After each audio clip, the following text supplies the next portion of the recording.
వట్టెం రిజర్వాయర్లో నీటి తోడివేత పూర్తయిందని నాగర్ కర్నూలు ఎమ్మెల్యే రాజేశ్వర రెడ్డి తెలిపారు. ఆయన వట్టెం పంపు హౌస్ను ఈఈ పార్థసారథి ఇతర అధికారులతో ఎమ్మెల్యే పరిశీలించారు. వరద జలాలు రావడం వల్ల 2 వారాల క్రితం వట్టెం పంప్ హౌస్ మునిగిపోయిందని ఎమ్మెల్యే చెప్పారు. సీఎం రేవంత్ రెడ్డి రాష్ట్ర మంత్రుల సహకారంతో ఇంజనీర్లు వేగంగా చర్యలు తీసుకోవడంతో కొద్ది రోజుల్లోనే పంప్ హౌస్లో 30 ఫీట్లకు పైగా నీటిని తొలగించినట్లు రాజేశ్వర రెడ్డి వివరించారు.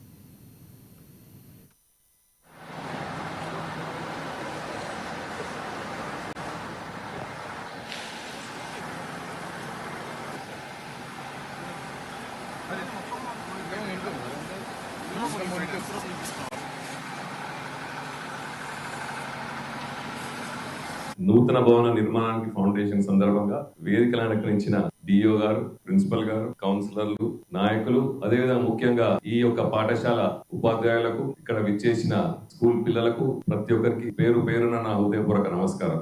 ప్రిన్సిపల్ గారు చెప్పినట్టు వాస్తవంగా 2 సార్లు పోలేదు, ఇదే స్కూల్ కు 3 సార్లు రావడం జరిగింది. ఏ చిన్న ప్రోగ్రామ్ పిలిచినా అంటే మీ మీద ప్రేమ, అదేవిధంగా మీరు నన్ను ఆహ్వానించే విధానం అన్ని చాలా నచ్చింది. ఎప్పుడు పిలిచినా తప్పకుండా ఈ స్కూల్ కు ఏ చిన్న ప్రోగ్రామ్ పిలవండి, నేను తప్పకుండా వస్తాను మీ అందరికీ సభలో తెలుసు. నేను చెప్పాల్సిన ప్రిన్సిపల్ గారు చెప్పారు. ఈ యొక్క నాగర్ కర్నూలు నియోజకవర్గానికి సంబంధించి వైద్య విద్య అనేది తప్పకుండా ఈ హయాంలో చాలా మటుకు పూర్తి చేస్తామని మరొకసారి మీ సభ ద్వారా తెలుపుతూ, మీరు చాలా అదృష్టవంతులు. మీకు కొత్త భవనం నిర్మాణం అవుతుంది, మీ పాత భవనం కూడా చాలా పెద్ద, కానీ చాలా గ్రామాల్లో మాత్రం బిల్డింగ్లు చూస్తే చాలా ఘోరం. స్కూల్ బిల్డింగ్ ఉంది.